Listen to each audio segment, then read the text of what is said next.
We are live at the Townie Meeting in Scottsdale, and we have 4 Canadian dentists who all went to school with each other, who have been out 10 years. Introduce yourselves.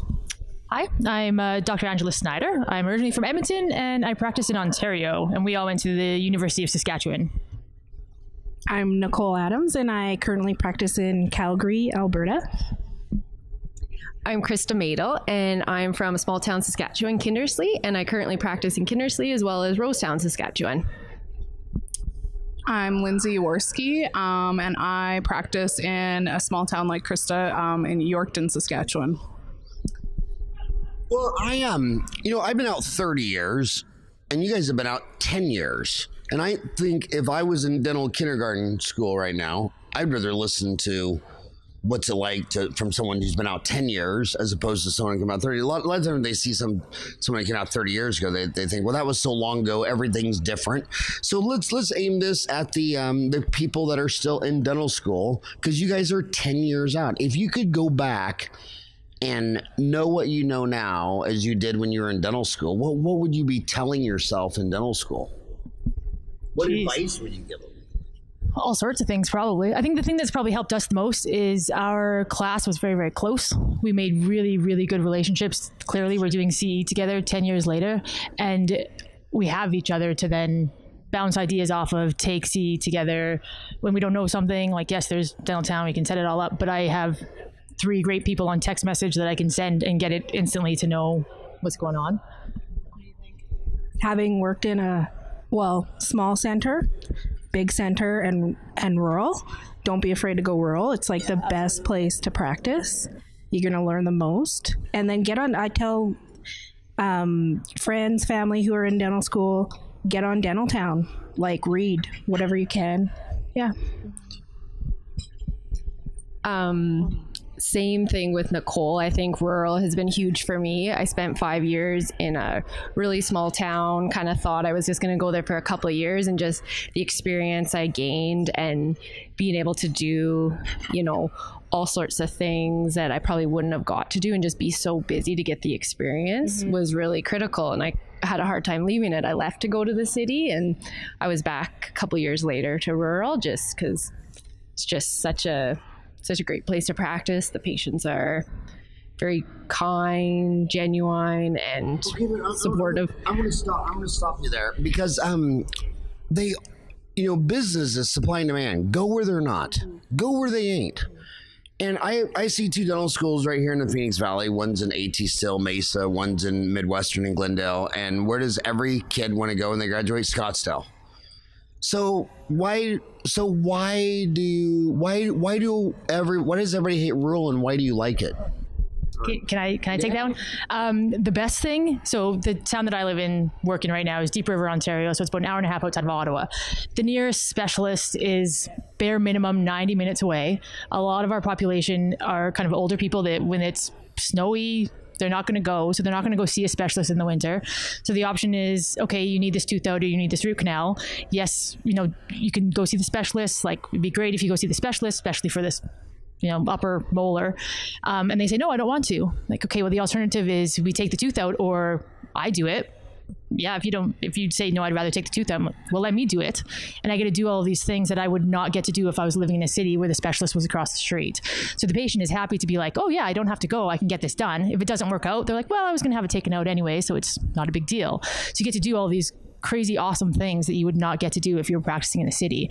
So you get better at everything. And it allows you to then pick and choose what you actually want to do and choose to do, because you still can decline and say, no, you have to go to the city, but you get to do a lot more. And can I add to that a little bit? I'm in a small town too, and I think that people don't realize that you've said this on your podcast, you can work 3 or 4 days in a week in a small town, and you can fly wherever you want after. Drive the 2 hours to the airport and go wherever for the weekend. Whereas if you're in a city, you're going to have to work 5, 6, weekends, evenings. I don't work evenings or weekends. And it's great. I work 3 or 4 days a week. It's awesome. And then you go to like some LA place where you meet some dentists who had to live near the beach, and you say, well, how often do you actually go to the beach? He's like, well, I didn't go last year. So you made this horrible economic decision to go where there's a dentist for every 300 people so you could live by the beach, and now you're poor and broke as a dentist and you still don't go to the beach. Exactly. So yeah, I think that's huge. Like, if you're willing to go rural, if you're willing to just step outside your comfort zone a little bit, you can gain like a ton of experience and like have a great opportunity and a great lifestyle. So I want to ask another question. I want to take advantage of as a demographic thing. A lot of women in dental school are emailing me and asking me, and they're posting on Dental Town. They're saying, I'm so torn because I want to be a mom and I'm going to be a dentist. And their question is very succinct. They say, well, should I go work for Aspen? So I just work Monday through Friday, 8 to 5, and then I don't have to worry about any of the business. So then at 5 o'clock, I can go home and be Mrs. Mom. Because the truth is, I know this sounds bad, but if you're a woman dentist married to a male dentist, you're still going to do more of the child raising. Do you agree with that? Or absolutely. So, and I don't know if that's biology or we're stupid. It just, I don't know about woulda, shoulda, coulda. It just is. So the succinct question is, if I really want to be a great mom, would I be a better mom as an employee for Aspen or Heartland or DSO, or owning my own business? So fun fact about us, I work as an associate. I have 2 kids. I'm an associate. And I own 2 practices and have 1 kid. And I 100% think you should own your own practice. And instead of working for a corporation, do it on your own. If you have the team to support you, you have the system in place, it's very, very doable to be a mom and a business owner. I think it's. So are you the only business owner here? I'm a practice owner too. Okay, so this is great. So we have 2 associates, 2. So the fight amongst the 2 of you. Go to war. Who's the better mom? We're all good. We're all good. As an associate, like, I kind of follow. We follow our husbands' careers around a little bit. So a lot of it. And what does that mean? Following your husband's career? Mine's in the military. And so even though you make more money than your husband, you feel you need to follow your husband's career. It's so complex. Yeah. Well, I know. It's this career has been very fortunate for me because for him to do his job, he can only be in certain places in the country, and I'm fortunate enough to have a job that I can take anywhere with me. So yes, in the grand scheme of things, would we make more money if I owned a practice and we stayed in one place? Absolutely, but we've had like a ton of life experience. I practiced in the UK because we were in the UK for a few years. So I did all my licensing to practice there. So I practiced in England and been able to move around and still, get to do all of these things and see all of these things. And yes. Well, I remember a case where that comes from, where in Phoenix, there was a woman dentist back in like 89, and she was bawling hysterical because she got out, she opened up her office in Phoenix and was very, very successful. And then her husband was with that copper company, and they transferred him to another copper mine. And he said, come on, honey, let's go. And at the time he was making like $60,000 a year and she's making like $120,000, but she owned her own practice. So to move, she had to sell her practice, and it was very troublesome. And I said, well, what are you going to do? And she goes, well, I don't want to blow up the family. We got 2 kids. And she goes, he should get another job, but he's not. So I'm forced with either blow up the family or do it. So she sold and went, but she did tell me that looking at him, she was not going to own again. She was going to be an associate because she wanted the liquidity of movement. Yeah, there's benefits to it. Yeah. Yeah, and my spouse, that's important to have a good family life, and he's got great job satisfaction, so we kind of compromise there. But I've been fortunate to be mentored in my associateships by phenomenal dentists, so I'm lucky enough. Her uncle in Bonnyville, Alberta. And it's been like if I was still in the first practice that I was in and we hadn't moved, I don't think I would have grown as much as a dentist. So it's been great to be an associate that way, learning from other seasoned dentists. And I'm at a stage now where I'm pretty comfortable with how I'm working and my lifestyle, 3 days a week. Life is good. Yeah. Practice ownership, you guys? Now let's hear from the practice ownership side of the mafia. Krista. I guess I was an associate for 5 years before I bought my practice, so I have seen both sides of it. Definitely the associateship is nice. When 4 o'clock comes along, you do leave and you go about your life. I don't have that now. I mean, there's a lot of evenings I'm spending at the kitchen table on my laptop doing work, but I'm hoping I'm fairly new into ownership. My one practice I've had for 3 years and then the other for just a year and a half. So things I would say are getting better every month and able to kind of step away from some things. It's not as consuming, I guess, as it was initially. And I think, once you have the support and the systems, and I'm hoping that I will have maybe that associate kind of be able to walk away, I guess, too. I'm an owner as well, and I think I was an associate for a year before I went to the practice I'm currently at, and then I bought in after a year. And I think, yes, it's very hard at times, but it's also very rewarding. And if I need to change my schedule, I can change it, which I'm sure you guys can do in your associateships, but I don't necessarily think that about maybe corporate dentistry. But I think although we've all had different paths, we're all like fantastic mothers and friends, right? And it's just whatever works for your family. Now, your owners, do you have partners, or are you a sole owner? I have one partner. And it's another dentist? Is it your spouse? Or? No, my husband is a teacher, so I'm the breadwinner. So for me, I don't really have to follow him. He kind of follows me, which works for us. My business partner is great, and he's probably 7 years out from retirement, so it works well for us. Yeah. Now, do you have a partner? No, I don't. I want to go in with you. Let's follow that, because you have a spouse and a partner, and they're both men, right? They are.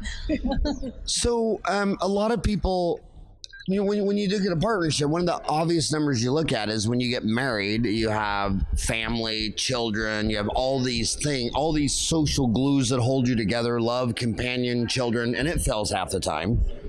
So now you have another marriage with a man where you don't, there's no all these social glues of children, family, vacations, how are the partnerships different, and how would you line up the risk of a marriage failing and a business partner failing? Because the data pretty much shows about half. So how do you look at that? I think communication is key in both marriage and business. But I think if we focus on the business, you have to communicate, and you have to be willing to have different opinions on things, but respect the other person's opinion. And I think it's all about being open and just being able to communicate well. Yeah, and I one of the things I see with dentists is there's a natural selection of dentists. I mean, you can't get into dental school unless you get A's in biology, chemistry, math, physics. So you go back to undergrad, they weren't the heavy drinkers, the frat boys. They weren't the. You may not have known our class. You might not know your class. But I think one of the cardinal signs of communication is like when you see someone erupt, it's like instead of it's like your assistant comes in 5 minutes late, instead of just like, hey, what's up, or just instead of communicating little, I think our introvert brothers hold it in until it pops. And it's all about communication. And I look at, I tell dentists it's so bizarre, but they always want to learn more about bone grafting and endo and all this stuff, art. And if they don't get an A in HR, they're going to be miserable. And I'd rather you get an A in HR and be a lousy dentist. Because if you're the best dentist in the world and you have staff turnover, your patients don't come back, your family doesn't come back, your wife leaves you, they're just miserable their whole life. And almost every consultant that I've ever known in dentistry will tell me off the record that all these dentists would have been so much better off if they just would have got a psychologist or a therapist, or just to get their own mental house in order so that they can attract and retain a quality key staff. So it's all HR. So that leads into my next question. And remember, I'm abusing all of you because I'm a man and you're girls. So I'm gonna ask. Well, I do. I want to get all that out of the way because a lot of women dentists say that if 98% of the employees in healthcare are women, you know, so all the employees are women in hospitals and dentistry. Well, if I'm a man and you're a woman, some say that it takes a different style of leadership, that a man can come in and say, hey, give me a cup of coffee, assistant will jump. He sells the office to this lady, and then she says, give me a cup of coffee, and she's like, what, am I your slave? So my question is that true or is that false? Do you think it's different? If all the employees are girls, do you think it's a different form of management if the owner is a boy dentist versus a girl dentist? Absolutely, but you guys take that because you have a constant struggle with that, I think. Well, yes, I think it is different between being a male leader and a female leader. And I think it's about I've worked with a business coach for a while now, and I think it's about laying clear expectations out to your staff and maybe just managing in a different way than a man. I feel like I'm maybe going to say the wrong thing here, but I feel like a man can... Dentistry Uncensored. Say it. I feel like a man can just say things without a reason behind it, and the staff will just follow it maybe a little bit more so than if a woman comes in and wants to change something, there's a little bit more resistance to it. So you have to lay out clear expectations. If the man will say something, they'll just do it. But if the woman says something, they'll actually question why. Well, that's what I've found. And I think that's absolutely true, but I think it's a sincere comment because with the men, a lot of them just rule in just like fear or just ultimatums, and the staff doesn't have empathy or sympathy with them, and there's no communication. I think it speaks very highly of you for one of your employees to say, but why? Because if I say go to your room and the 4 kids all run to the room, they're doing it out of fear. But if mom said, go to your room, and all 4 of my boys stopped and said, but why? I'd think, well, God, they got a better relationship with mom. I mean, I don't want all my employees or family or friends doing something out of fear.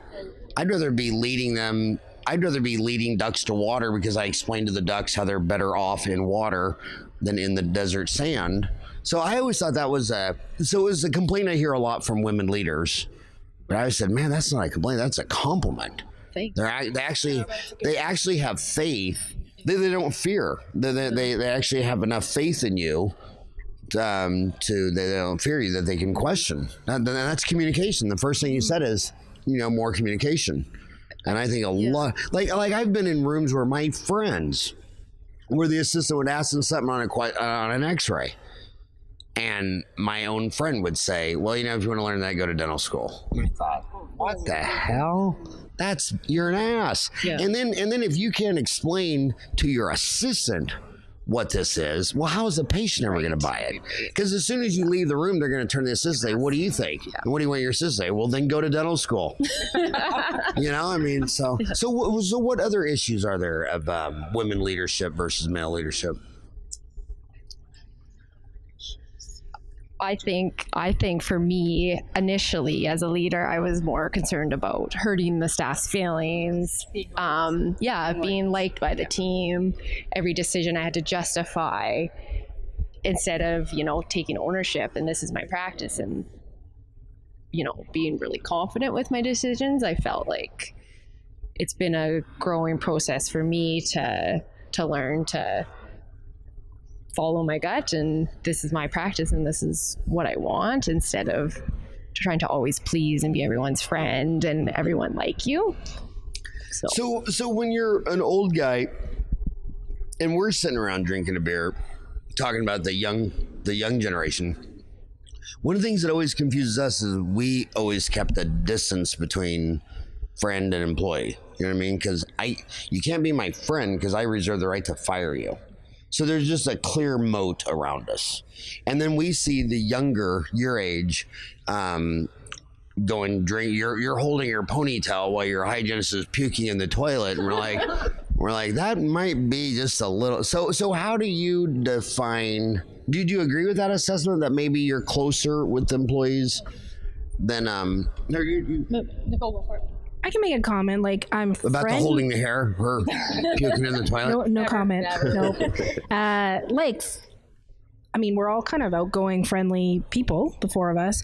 And when I've been at work, like, I'm not an owner, but I find I'm friendly at work, but it's not like I socialize out of work with, you know, the staff. But I would almost call everybody a friend. I don't know how to explain it.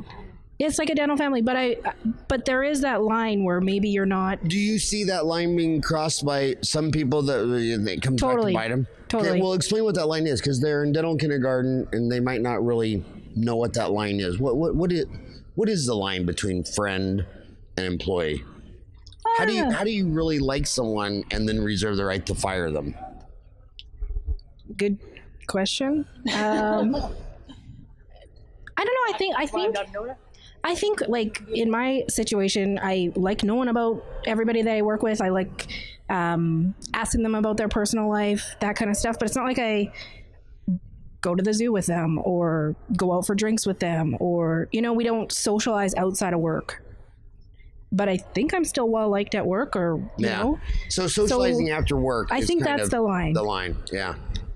And here's what I used to. I'm really good friends with one of the assistants and hygienists, and I think that dynamic definitely changed once I was the owner, and I think it needed to, because there is that like employee relationship. The every case that I've run into in the years about embezzling, it wasn't the amount of money the receptionist took, maybe usually it's about $50,000 to $100,000. It was the fact that she was the godmother of his baby, that she was the, you know, so, and then the people that do that for business say, well, that's part of the whole scheme. I want to get in real close. Like a lot of them will start having a relationship with the doctor.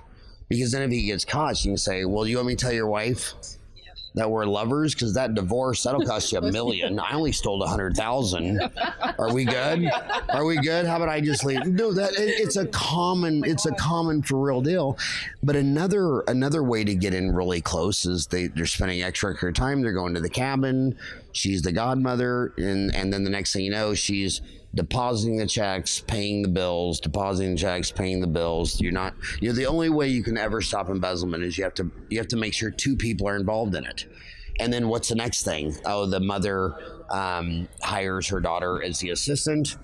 The next thing you know, they move her up to the recall. Now you got your mother and your daughter, and the daughters were in the recall. So back to the embezzlement. So there's only a few ways to do it. I mean, either one person does all the functions, which is really bad. And the way you get away from it, you break up the function, so it takes 2 or 3 or more people.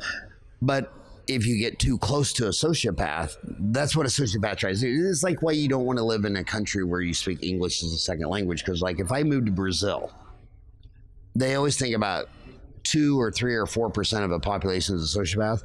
Well, if I move to Brazil and I don't speak Portuguese, all the sociopaths are going to be looking at me. I mean, it's a lot easier. It's like a tiger when he's going hunting. He watches him run and looks for the guy with the limp, and so that's the one. So getting too close can come back and bite you. I think so. I think there has to be some limits. Like I agree with Nicole and Krista. You can be friendly and friends at work, and you can do other work functions outside of work hours, but you can't get too close. There has to be those limits and those lines. Yeah. 10 years out of school, they're in dental school. What do you think when some kids come out of dental school and they think they know it all? And when you come out of dental school, you think you're the best dentist in the world because no matter what you do, works. I came out terrified that I didn't know anything. I was shocked that I actually did. That was like the biggest surprise coming out of dental school. I graduated thinking that I knew nothing and how was I going to do this? And then after the first few weeks practicing, I was like, whoa, wait a second. My dental education was really quite good. I do know what's going on. I'm not the best. I don't know everything by any stretch of the imagination, but I was like surprisingly prepared to work. I guess I got my money's worth. Well, yeah.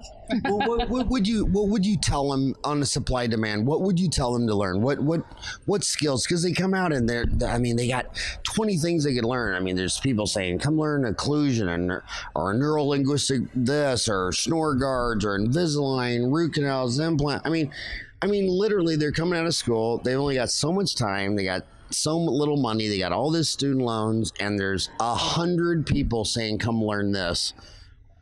How should they process? My advice, which is not glorious, would just be to get good at restorative. Yeah. Restorative made all of my money for the first many, many years. And only once I got good at that can I actually expand to be doing other things. And I learned a lot by making mistakes, figuring out how just like simple restorative functioned and worked, and when it failed, and how people were biting that affected it, and it was very beneficial. And granted, you can't go and really learn C. Nobody's really teaching you, well, let's go learn how to do a filling. Everybody knows how to do a filling, but that's what most of dentistry is. It's 90%, well, not 90% of what I do, but a huge part of what I do. I don't know. Yeah, agreed, totally. Well, and I think you maybe need to gain some experience and decide what you want to focus on with CE before you make a jump. Like come to school and just get your hands wet for a little while before you decide, or you want to get into implants, you want to get into whatever. You can listen to a lot of podcasts and get a lot of information on that's free right out of dental school. Thanks to you. Yeah. On your advice, I just spent time with specialists too, right? Right. Go and like they're more than welcoming to have you come look over their shoulder, and then you got a good kind of. But they're always afraid that the specialist is going to close the door in their face. What was your experience when you? No way, and they're like open to me just sending a quick email with a radiograph, be like, here's what you need to do. Like, I don't know, maybe it's just. Don't be scared to go and talk to the specialist, because they're going to be they're so helpful when you get into trouble too. I can never figure that out. I mean, I know people in Phoenix, and to learn like perio, they'll fly all the way to Clearwater, Florida, drop $3,000 on a weekend to listen to a periodontist. Like, dude, there's like 6 of them just in our neighborhood. Why would you go to Clearwater, Florida instead of just... I mean, they're in walking distance to your office, and you're flying to Clearwater, and they're like, well, and they always say, well, why would he want to help me? Because you're cool, and you're a dentist, and you live in the same town, and he maybe wants to eat a cheeseburger with you and watch a hockey game. I mean, I don't know. I mean, so you found him not in fear and scarcity, but in hope, growth, and abundance. Totally, yeah. And everybody likes to talk about what they do. When you're a specialist, you obviously like what you're doing. If somebody's willing to listen to you talk about it, absolutely. Like, I'll talk to anybody about teeth. And what periodontists would think that if we have lunch or you watch me observe, that you're going to learn every single thing I know about perio and never need me again. I mean, you must know almost nothing if you think that. Right. Because most people think, well, if I've been a periodontist for 10 years and you've never been a periodontist ever, obviously there's some trade here. I mean, and then the other thing that periodontists don't realize is that when a dentist starts, once a dentist learns how to do ortho and does like 5 cases, his average diagnosing ortho doubles out of the gate because he didn't see it before. He didn't see it. And when a dentist places their first implant, they'll like never see a bridge again. Right. Or partials, or, you know, they take the whole Kennedy classification partial system, throw it out the window. So the evidence is that the more a specialist teaches you about their specialty, the more you'll see it. So then the pie gets twice as big.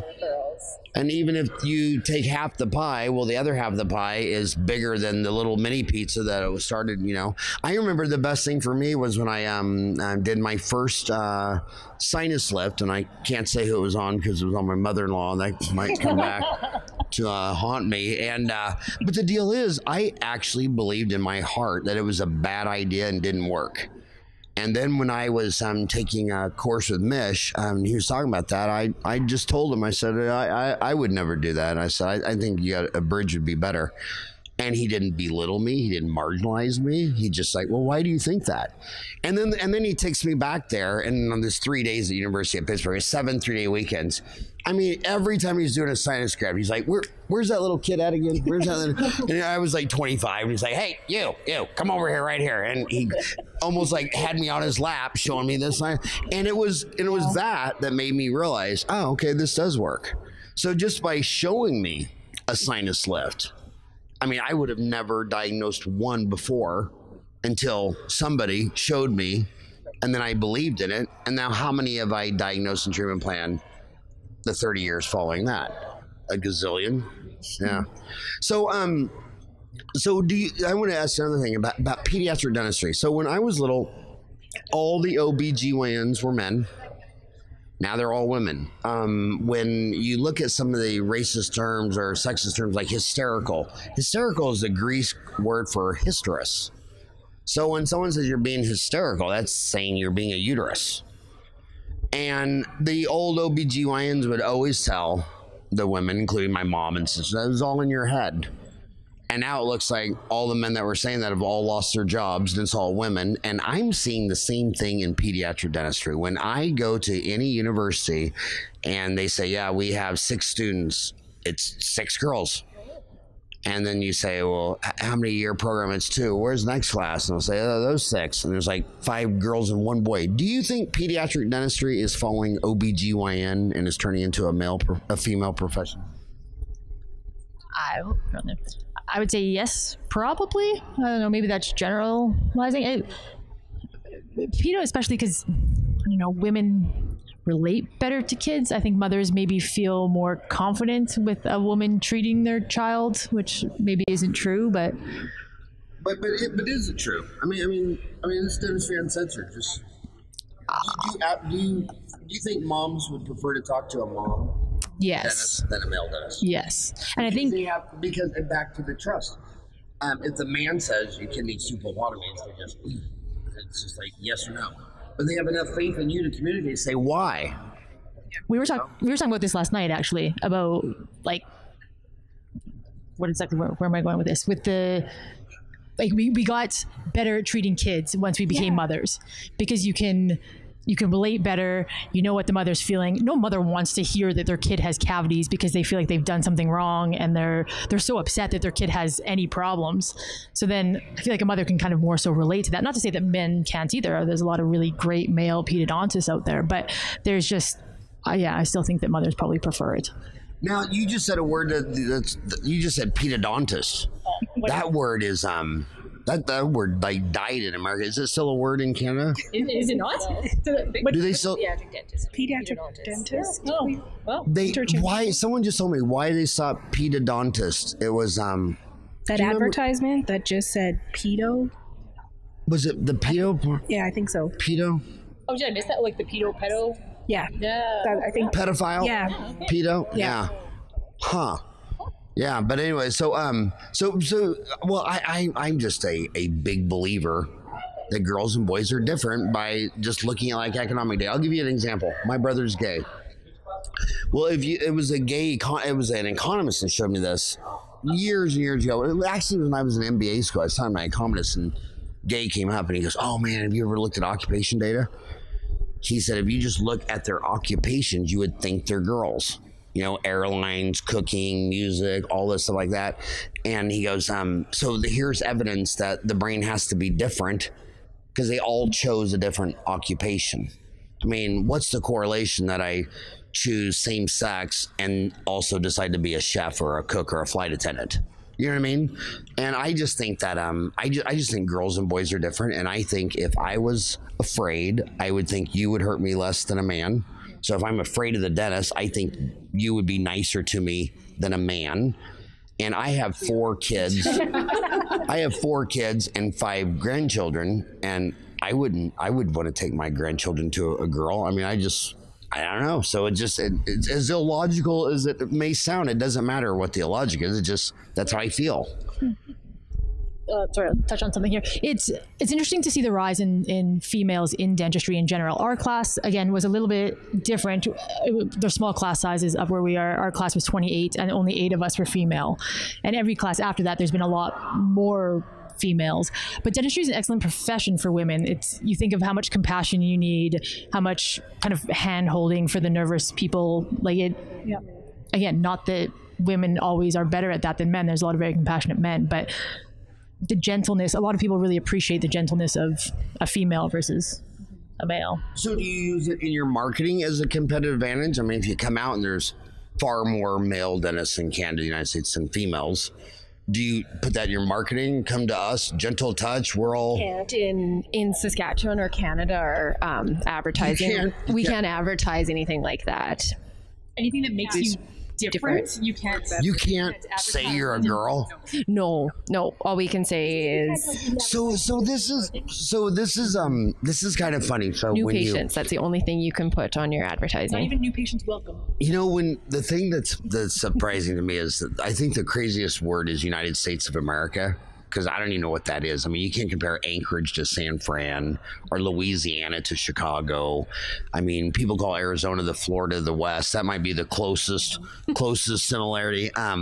Canada. I mean, the difference between French Quebec and Toronto and Vancouver, you know, it's multiple different countries. But a vast part of Canada is as conservative as the conservative Midwest. I mean, like advertising. Mm-hmm. I mean, I think a lot of people, it's so funny because a lot of people think Canada is so liberal. And it's like, well, they're liberal in some things, like immigration, they're liberal in some things. But dental advertising, they're as old school as, they're old school. Where does that come from? Just conservative farmers, conservative small grains farmers? A lot of it, though, is like they want to keep the like a level playing field. So they don't really want anybody to be like, it's not like, okay, not to get into politics, but American like political ads are all like, the other person's terrible, the other person's terrible, the other person's terrible. It's never like, I'm great. It's the other person is bad. And then like the dental advertising, you can't do that. You can't call down the other people by trying to make yourself look better. They want everybody to let everybody have a fair chance. Is that wrong? Yeah, it's not wrong. No. So do you guys consider Canada conservative or liberal? Depends on what. It depends on marijuana. So did you guys just legal the whole country? Is it with a license or is it just completely? Anyone over 19. And that's the one thing I want to remind the kids, because a lot of kids get really, really frustrated. They don't realize, like, when I was in high school and college, I knew my gay brother was going to have a very hard life. And when my boy's uncle was ran over and killed by a drunk driver, he just got he didn't even get a ticket. It was an accident. And now, when I was in high school, if you got caught with weed, it was go to jail stuff, and you were a druggie. Oh wow! And I never even thought in the wildest of that someday my brother could get legal and weed would be legal. You know what I mean? And now, if you run over someone drunk, you're going to jail. So when you're young and you see these great big obstacles, remember they get fixed via generations, you know, and humans are a generation, about 20 years a generation, but so many people in the United States have to die before a lot of these things are going to change, because everybody 65 to 85 who thinks this, they're not going to change their mind, but their kids or their grandkids will. So it's a very like when I went into dental school, it was a man's profession, and now it's more than half girls. I mean, do you guys feel 10 years out, you're kind of in the middle? Do you feel it's a man's profession, women's profession, or equal? I think it's mostly still male dominated. I think it's very much becoming equal, though. Yeah, I think it's on its way, but I would agree with you, Ange. I think it's still male dominated. I work with like 3 other female dentists and 2 male dentists. So like we're a group practice, and I don't know, all of our patients are just as comfortable with a female dentist or a male. So it's kind of, we're the opposite. I talk to more female dentists in my little world than male dentists. There's still some patients that prefer the male. Absolutely. Definitely some people that still prefer the male. Absolutely. Older people? Yeah, usually. I think they still think the man knows best. Yeah, but there was one thing I learned really quick. So my first associate, Teresa Murphy from Oklahoma, from OU, and we were babies. I mean, I was 24, 25 when I think I graduated at 24, but at the time I also was 25 because my birthday was August 29th and I opened up September 21. And she went to give a shot and the guy grabbed her wrist and said, shouldn't the doctor do that? And I realized, well, that's my fault because we all look the same. So like in 1 week, we corrected. All the doctors wore a lab coat, so we were color coordinated. You should be able to tell you're a dentist, you're a hygienist, you're an assistant, you're business administration. So I saw that because my analogy was, imagine you're in the hospital and a guy comes in with a tool belt with a drill and a hammer and a deal and wants to start an IV. Wouldn't you say, well, you're the electrician. Shouldn't a phlebotomist start the IV? I mean, and if he said, well, I actually am a plobotomist. Well, you shouldn't be dressed like an electrician. I thought you were here to fix the internet. So we did that. But, yeah, I just think we all kind of first out of dental school, we all talked about that. Oh, are you going to wear scrubs to practice or are you going to wear dress clothes? And I think all of us prefer dress clothes because it does, I guess. Well, the only identifies you know, when I said if you could go back to yourself and tell you what to do differently, oh my God, the thing I would tell you to go back and do differently is, you know, I trashed my neck leaning over like that so many times. And I just, especially during surgery, I just love to take my head and twist it around and lay it back on their teeth. And now at 56, I mean, if it finally, it was a dentist's wife that saw me in so much pain and said, you got to do hot Bikram yoga. And it took like a year of hot Bikram yoga, like every other day for a year, just before it finally, all the pain went away. And if you talk to any of your male podiatrist friends, any foot surgeons, they'll all tell you that all their clients, 80% of them are women who wore those crazy shoes. Oh. And he's telling them that, you know, because you're standing there and you're trying to get leverage and you're done that, but my God, don't look straight. Use a mirror and loops, and don't wear those. Don't do that, because when you're 65, you're gonna sit there and be I don't practice in these. Don't worry. Oh, you don't practice? Yeah. But I think you really should. I think all women should really talk to a podiatrist right when they graduate from dental school, because you just don't realize that, you know, 25 to 35 to 45 to 65, you know, running around with your foot at that angle, a podiatrist can tell you in 5 minutes what's going to happen. And so get loops. Look, headlights. And the other thing about the mirror, which I don't understand, I did it for 10 years. I looked through this little 3/4 inch mirror before I realized, God, they make them in full inch, 1.5 inch, 2 inch, and you're looking at your preps, and I mean, that's another thing you can't see because your damn mirror's so small. So start getting a variety of sizes of mirrors. I mean, I like to, when I'm done with the whole case, just take like a 1 3/4 inch mirror. I don't know what that'd be in Canadian. You guys are on that funny metric system.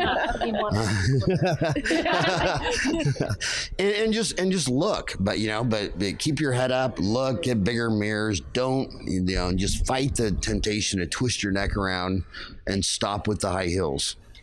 I think they do really stress in dental schools now, ergonomics. Yeah, I think the ergonomics section of ours. Yeah, was really into it, which was helpful. But the headlight, that was a game changer for me. So I want to go back to the big money.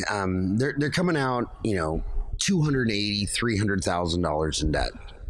They sometimes have second doubts. They're laying there in bed and they're a junior or senior in dental school and they say, man, was this a bad idea? What would you say to her who's wondering one night, she's a little sad, like, I'm going to walk out of here $300,000 in debt. Was that a bad idea? The career choice or being that in debt? Yeah, to spend $300,000 to get a dental degree. I don't think so. You contemplated it a bit more, right? Whether or not you made the...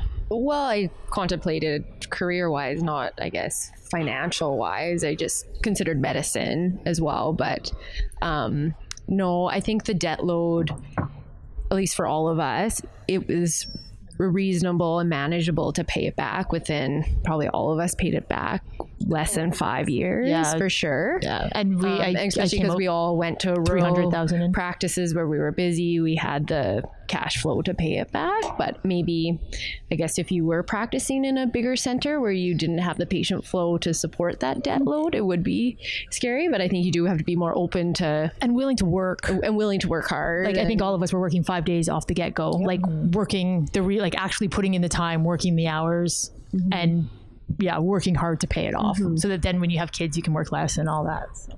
Marketing observations that like say just a clock on a deal, like when I'm with the kids' grandmas, I feel so sorry for them because they're 80 and the microwave's got like 300 functions, and she just wants to turn it on to warm up a bowl of soup, and she has to literally be a calc major. It's like I'm a doctor and I can't even find an app. That's the time on my app. It's like, how does this make sense to anyone? And I was looking at that and I just feel so sorry for 80, 90-year-old people. They just want a microwave that has an on off, and they just want to hit on and wait a minute, but you're never going to find it. And I was looking at the last time I was at Walgreens or Walmart, I was looking at microwaves, and I looked at the cheapest one, and it actually had 18 buttons. So the simplest she could get it would be 8. Now, what do you think the chances that 85-year-old woman's gonna get a magnifying glass and readers and try to figure out how to warm up her bowl of soup? She's gonna get cold. Yeah. So I'm trying to find out how much time we have, and it looks like we got about 10 more minutes. But anyway, the other thing is, so she comes out $300,000 in debt, and I ask this a lot because she thinks if I'm going to be a good dentist and I start up my own practice, I need $100,000 CBCT, $100,000 CAD CAM, and $100,000 laser. So 3 purchases later, she just doubled her student loan debt. So I want you to talk about technology, and does she need $300,000 of technology to be good? Need versus want. I think we all want that.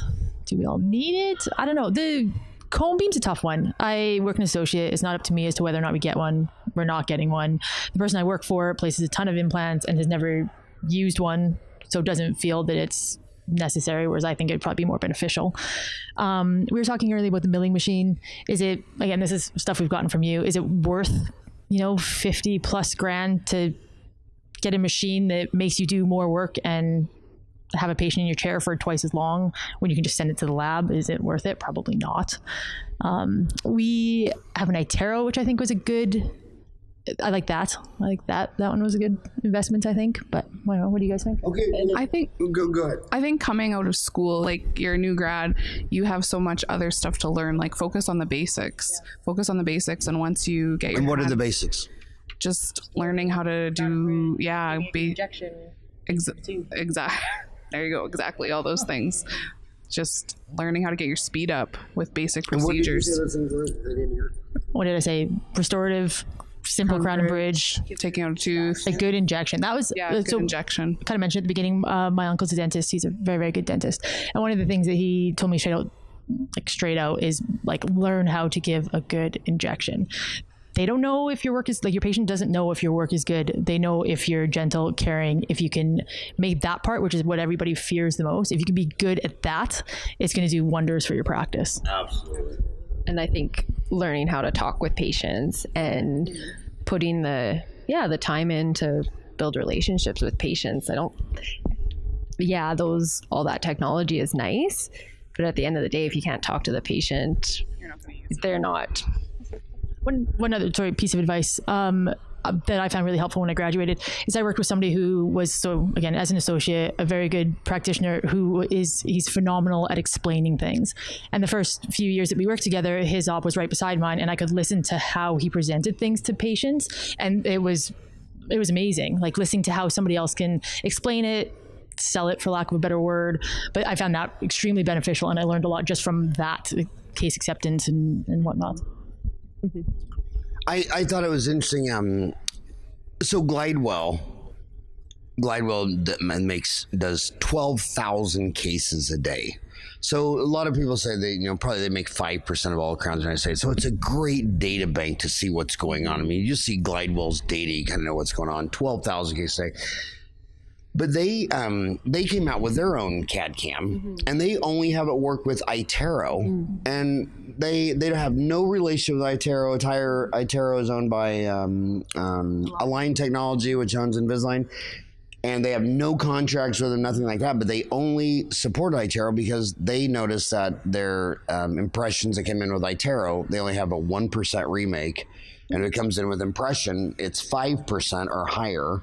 And then all the other scanners are in between, and they can take any impression, but they just love iTero. So, but that's a low cost technology versus a CBCT, because you got to remember on the CBCT, I guarantee you that everyone who's ever placed 30,000 implants or more, they didn't even have CBCTs back then. So you take a guy like Carl Misch, you probably. I mean, so many of those guys did 30. They did them all because they were surgeons. So the pano was one thing, but when they put your head at 12 o'clock and felt your mandible and jaw, they knew the width. They saw the pano. They were surgeons, and they all knew that the ultimate CBCT was just they were going to lay a big flap, open the thing up. Like I remember the first time I asked him, I said, "Well, I was asking the surgeon. I was so young and dumb. I said, well, are you worried about the mental framing?" And he looked at me and goes, "Well, of course I'm worried about the mental." And I said, well, what are you going to do not to hit it? I'm all bright-eyed, bushy-tailed. He says, well, first damn thing I'm going to do is find the son of a bitch. So he laid a flap, peeled it out, and there it was. And I can still remember asking him if I could touch it, because I didn't know if it was going to be like a soft piece of pasta that would break, but it was a tenacious, hard rubber thing. And yeah, it was good. I think it was the first time I ever saw the metal framing on a live person. So are any of you oral scanning impression materials? Or are you all doing polyvinyl or polyether? Are you scanning? Yep, we scan pretty much everything. We still have PVS. I still like it, but yeah, we scan. We have iTero. We're iTero. PVS, but our lab scans, and they got a 5-axis mill for some of the restorations. So you an impression, and they scan the impression. Yep. Yeah, one of my clinics, I'm still doing traditional PVSs, and then I have an iTero scanner in the other practice, so a little bit of both. We use PVS, so yeah. So are any of you doing clear aligner therapy? Yep. All. Yeah, we do Invisalign. So I do Invisalign. Two don't. Which two do? Okay, so what do you think about clear aligner? Yeah, I like it. It's patients like it, which goes a long way. We use Invisalign. You use Invisalign? Yeah, we use Invisalign. Smile Direct just recently opened up one of their stores in Ottawa, which again is a few hours out. So I'm interested to see where that's going to go. But yeah, no, we use Invisalign. Do your clinic use Clear Direct, or what do they use? Well, we have orthodontists that come into our office now. So you have orthodontists. So you have an orthodontist that comes into your office? Yeah, once a month. So is that the only specialist that comes in your office? Yep. And is it a fee where you just rent space, or is it a? Yeah, we just rent space to them. Is that they come in on a weekend, so we're not losing chair time, so we're more than happy to just rent the space out. Yeah, very good. Yeah, I don't know where the clear aligner therapy is going, because clear aligner, Align Technology, they own Invisalign and iTero, and then they had a big lawsuit with 3Shape because they don't want to take, they want you to only use the iTero.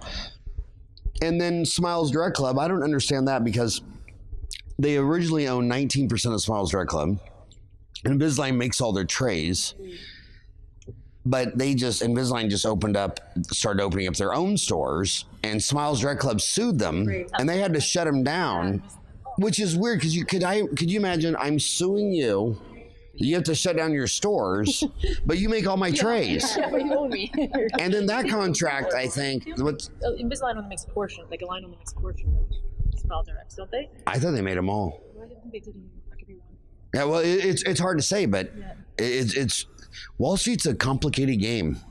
But I think, but you two do clear aligner therapy, and you both use Invisalign? Yeah, you betcha. And we do, we still do fixed ortho in our clinic too. There's endodontists not too far, but we still do a lot. Well, I think the U.S. market is still 80% fixed. Only 20% is clear aligner. It works. Yeah. It works. Yeah, and the other thing is back to sexism is when you see a boy when his hair is matted up, he's worn the same shirt for 3 days in a row. Is he really going to wear his aligners? Yeah. And I never asked the boy. I always turned to his mom. I mean, you're paying for this. I mean, I can glue this stuff on, and I don't have to worry about Billy. Mm-hmm. So do you have more faith in me or Billy? They're all nice, perfect white circles around where he wasn't brushing his teeth. Yeah. You know, they say that, you know, successful dentists add like a new specialty every 5 years. What if you guys, what's the next thing in your brain that you think you're going to add someday? Sleep. That would be amazing. It was more recently getting into the clear aligners and more recently getting into implants. So I feel like I took a big leap very, very recently, and I'm still gaining the experience in that before I take my next leap. Mm-hmm. I'm not there yet for the next one. So you added clear aligners and implants? Yeah. And which one was a lot harder to add? Implants. Clear aligners, I've thought there's a lot of resources. There's a lot of, like, even with working with Invisalign, like doing like that, they have like the iPro. I don't know if it's the same thing down here, but so there's a lot of kind of mentorship with that. And implants there is, but it's just implants are a lot more stressful. A lot more stressful. So what specialty are you girls adding next? You know what? I'm interested in sleep medicine. Yeah. Sleep? Yeah, and sleep dentistry appliances. So why are you interested in sleep? Because you haven't had any for 4 years? Yeah, that's where I'm at. I don't, maybe it's something we didn't learn in school, and there seems to be a lot of like interesting courses out there. Also like sleep airway kind of stuff for children, screening. As a parent, that's kind of a good avenue for us to kind of branch into and learn more about. So I'm more interested in it from a growth child perspective rather than maybe snoring for adults and doing sleep appliances at this point. But maybe you're thinking more appliances for adults. Yeah. Well, you know, well, they never even mentioned it when I was in dental school. I don't think I heard sleep apnea 10 years out, but now I'm ruined because every time I'm at friends or family's house and you see that 4-year-old kid taking a nap on the couch and you're like to the parent, do you hear that? Oh, don't worry, he always does that. It was like I was talking to this grandma the other day and I said, are you sure your dog can eat that? And she said, oh, it don't matter. If you don't like it, he'll just throw it up. And I thought, okay, I think that means you shouldn't be feeding it to him. I don't think we just wait for the dog to throw it up. I think we should stop. But it is a whole new world because now America is just waking up to the fact that a 4-year-old kid shouldn't be grinding his hand. I mean, it's just like everybody relates like sleep issues to behavior issues and all that. Or really growth or stunning growth. But yeah, I look at it's funny because now that you study it, you see it everywhere. Yeah. And before you studied it, I never saw it ever. And now you just see it everywhere. Well, 3 of us did Rondeau's course right out of school. And why did you pick Brock? I don't know, he was... they were in really cool places. We got to go to Chicago. Yeah. We went to Edmonton. I guess Chicago, yeah. And he had like kind of a controversial reputation and was known to be in my circles to be like a really good educator, teaching you stuff that you didn't learn in school. So, yeah. So when it's CE, where did you girls want to? Because you were all buddies in school. And so like, what's makes a great destination for you? Hot. Wherever you guys are. Hot. Because you're in the northern. Yeah, you betcha. Direct Coming flight. from Canada. Yeah. Direct flight. Yeah. What else? Great speakers. Food. I like online though. Like online is just as a mom, limited time in the week. I like being able to do it at 10 p.m. And you're a mom now? How many kids? I got 2. And what are their ages? 7 and 3. Who else has kids? We all do. You all have kids? 7 and 3. How old are yours? 5 and 3. Almost 6 and 3. 2. Just one kid at 2? Yep. I have 2 boys, 6 and 4. 6 and 4? Well, I notice you guys have learned a lot by not having 4 kids like me. You cut your cost out. She's the smartest one of the group. She cut her cost 75%. I'm divorced, not that smart. Oh, you're divorced? What do you think? Oh, I was just gonna say, pretty sure we learned from you this morning that each kid cost us what, $270,000. So yeah. Done. Yeah, done. Yeah. And my oldest boy, he has the same disease as dad. He has 4 too. And I kept telling him, I said, that's a big family. He's like, shut up, you had 4. What are you telling me? And I'm telling my next one, he just had 1. And I said, is that going to do it? And he goes, of course not. And I'm like, okay. So Brock Rondeau, I've always been a very big fan of Brock Rondeau and Richard Lipp, because what scares me is, well, I don't want to say their names, I'll probably end up in a lawsuit with 6-month ortho, is that when you take a short curriculum, you just learn some anterior, I'm not worried about you learning how to straighten teeth. I'm worried about you get the wrong diagnosis and the wrong treatment plan. And these people don't realize that you start getting into some long faces, some open bites. I mean, you can get in over your head quick. So why isn't your drinking beer buddy, your orthodontist up the street? And why don't you do the 80-20, like Smiles Drug Club, which I think is going to be a great IPO. I'm really excited about this IPO. But what people never talk about is they only accept 20% of their scans. Yeah, I never and then all the orthodontists who are spending all their time trying to take their license away and make them go away and die, which is not going to happen, because America, if you haven't figured out the political system, it's if you want to get a bill passed, you hand them a lot of bills. And it's money's the answer, what's the question? So you got some Wall Street tycoons greasing the U.S. Senate. You don't have a chance, So, but the bottom line is the smart orthodontists are like, hey, where's those 4 out of 5 kids you don't want? That's what we want. So the smart orthodontists are getting into that connection, that referral funnel. And that's what I've been telling the general dentist for a long time. Learn complete ortho. Go through a complete course like Brock Rondeau or Richard Litt, because if you just do that small one and you don't have a buddy who you can show a case to, oh my God, because you only know what you know. You certainly don't know what you don't know. And the next thing you do is you open up some kid's face and you get in over your head fast, and then you find out you're not an orthodontist. And Smiles Direct Club has the best feature because they're just taking the low-hanging fruit, non-growing, class 1 molar, class 1 canine, something where how do you really get into trouble with that? But if I'm taking a Ceph on you and I'm trying to predict at 12 what you're going to look like at 17, 10 years out, final question, 10 years out, what would be the next specialty thing you think you might be interested in learning? Once you digest everything you started now, you said sleep would be next. Anything after that? Well, we don't all do molar endo, but yeah, anything more. Well, we're going to beat her tonight. Oh, absolutely. We've been trying. I think get a microscope. That would be microscopes. Yeah, we were talking about that. I think it would be extremely helpful. And I'll tell you something that's going to come back. Final words on that microscope. Everybody that uses them is only about 8x. Most of them, everybody I know uses them endodontists. They just do it as a final, right before they obturate. Yep. And they say, every day they find a little missed canal, or whether those canals still filled with sludge or whatever. But I think history repeats itself. You know what my first introduction to a microscope was? Back in the day, it was called the Keys technique. You would take after you did the first little scrape deal, you would just tap it on the dish and you would show them, and all these bacteria and spirochetes and because back then I think a lot less people knew, that there was stuff growing in your gums. And when those people would see that in their gums, it would scare the shit out of them. And we got away from that. And I just think that needs to come back, because I think you could probably do it a lot cheaper. There's probably something you could buy on an iPad.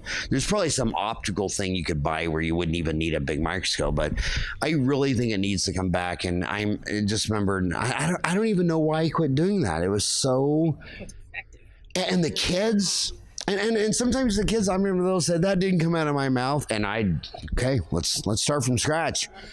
Yeah, you do it. This came from your mouth. And then when they would see that, and you'd see their eyes get that big, and then you'd sit there and say, okay, your gums are bleeding. That's the area of your palm. So if you walked around the rest of your life and your whole palm was bleeding, And you know why it's bleeding? See those things? And you gotta love the spirochetes. They're jumping around. They look like they're the crackheads of the bacterial ward, while the cones and rods were just laying there. And you know, and they just put the whole thing together. And I just thought to myself, it was so great for kids. It was so great for everyone that's something I want to start working on, because I bet you could do it a lot faster, cheaper, and easier today than you could be back in 87. But ladies, thank you so much for coming on the show. Thank you so much for coming to Townie Meeting. And thanks for sharing with my homies your words of wisdom. Thank you so much. Thank you. Thanks for coming so long.